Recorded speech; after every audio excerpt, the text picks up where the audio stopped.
Right, this is a very short video to explain a few little anomalies that might have appeared in my last one. I didn't have my glasses on, and as a result some of the items I was using were not in shot.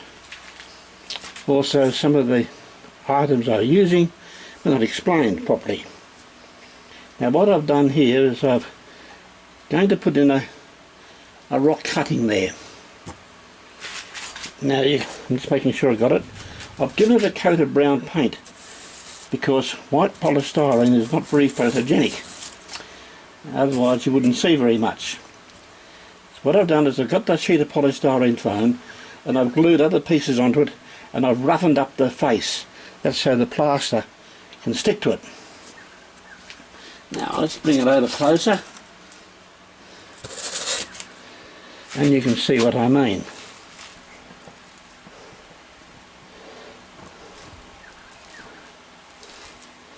Now what I've done is I've used a hot melt glue gun to glue little pieces of plaster onto the polystyrene onto the front, something like that, and I've cut little valleys and everything out in the actual background. If you don't want a smooth surface, you want it slightly rough so the plaster will stick.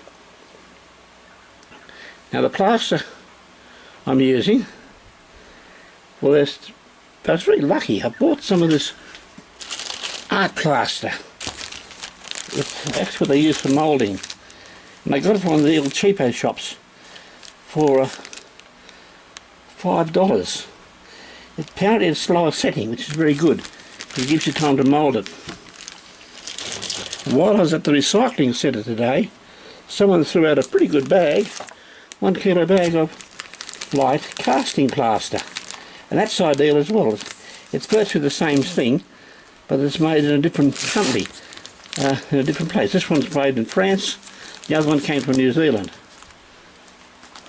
I got that point, I don't know how much it was. I got 6 items there for $7, so it would only be $1 worth, the most up there. The artist pastels I was talking about, there's a lot, they get them from the art shop. They're called Renault's Artist Soft Pastels. Now these are the water-based ones. Don't get the oil-based ones designed for oil paints, or you'll be all day trying to cut them up properly. And what you do with these is, once the plaster is put on the set, you can actually use a sharp, I can get this into the shot there somehow. There. You can use a knife blade like this to scrape the plaster, see how it comes off, and you actually scrape it onto the rock surface. Now these cost about $5 for a pack, and as you can see there's a whole range of greys, creams and whites in that one. That was got from one of those little cheap stores, those little Chinese stores that call like My Value or My Home Hardware, and they got all sorts of little Chinese made tools and everything. They're quite cheap but useful, and they don't have to be hard wearing because the way you go through them, if you break one you can toss it out. But those pastels come in different colours. That's called one. There's one from Rembrandt, and you get them from the art stores, or you might see them in the local supermarket. If you can't find them, you can actually buy ordinary little packets of water paint and take the little squares out and scrape those around, but that's the hard way. Some of the tools that weren't in shot, the razor blade, craft knife, assorted other junky tools like that, a little cutter, and there's your paints. This one here is burnt umber, that's what I used, a little coating on that. You will need to use other colours. I've also got put away, but I haven't got them out here at the moment, but that's the next thing, are the scenic powders. They're like dust. It's like plaster of Paris, and it's got dye in it, and there's greens and browns, and they also come with little bits of grass. I'll also show you some of the trees that I made. Well, I don't actually make them, my wife does a better job at them than I do. Mine look like cactus on steroids, but she does some very good trees and she gets them right. I haven't got any handy at the moment. I'll produce those next video.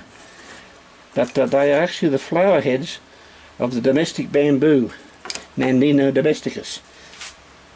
Another thing you can use too is the foxtail fern, Asparagus myri. You can use the dried flower heads of that, but you've got to get them hanging straight before you can actually use them, and they're very brittle, so they're best put in an area where they won't get bumped. Another thing you can use too is the spent flower heads of the lilac, or lilac tree.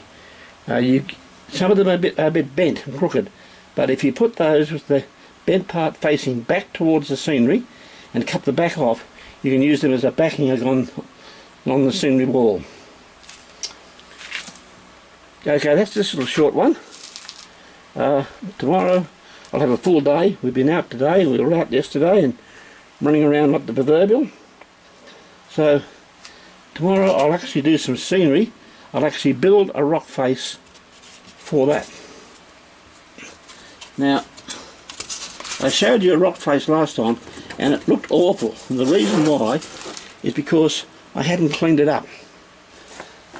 This is what it looks like. Let me dust some of the bits of left styrofoam off it. Now that looks a bit better, you can see that bit better now. That's the type of effect I get.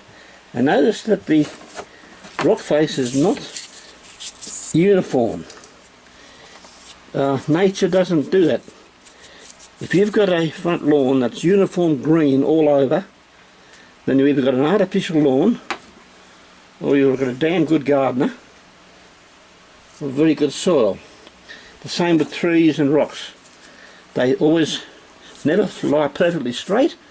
You'll always get the little variations. And you notice also too the variations in the strata. A lot of people, when they do their rock faces, they make them all the one colour, and that's the fault. And also when you do rock faces, you do one side one colour and the other side a darker colour, and that gives you a 3D effect. Anyway, that's all for this afternoon. I'm going to have an afternoon cup of coffee, and tomorrow I'll come out and I'll have the whole day to make a mess out here, and you'll see how it's done. And you'll see why I recommend this is not done inside the house, unless you're looking for a divorce. Okay, that's it. That's this one, and I'll catch up with you next video.